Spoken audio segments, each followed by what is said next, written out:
When I was in eighth grade, I was reading an advanced chemistry book, and I had learned how electrolysis of salt could make chlorine gas.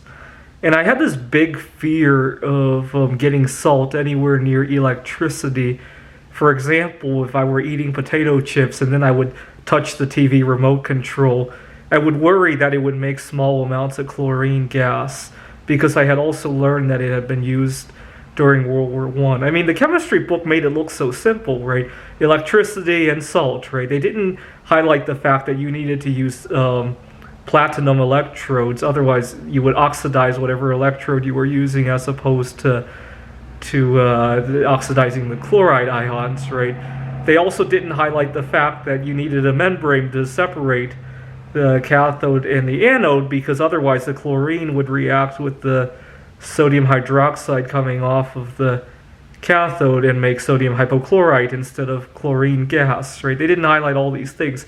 It just looked like anytime salt came into contact with electricity, it would make chlorine. So I got a big fear of eating with my hands as a result. And so one day I was eating some potato chips and I poured them into a bowl and I used chopsticks. This was long ago. I was 14 years old at the time, and my dad was very upset. And then he got even more upset when he saw my brother mimic what I was doing. My brother was 2 years old at the time, and so now my dad was really upset.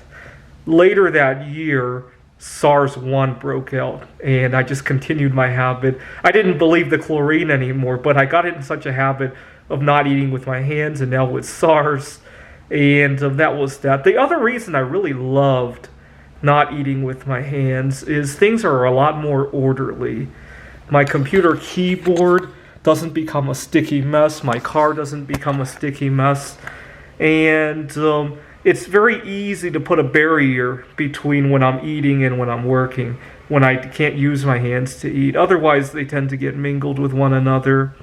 I talked about in other videos why that's a bad idea.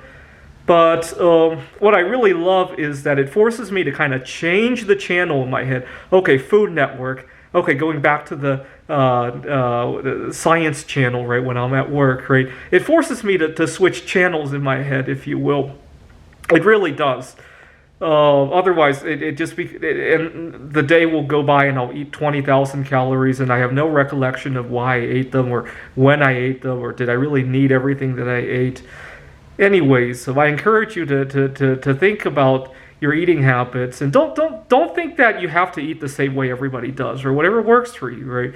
Even if you have to use chopsticks to eat potato chips, I still do nowadays, because of the other SARS now, and also because of just keeping my stuff much more orderly and putting a barrier between my eating habits and my work.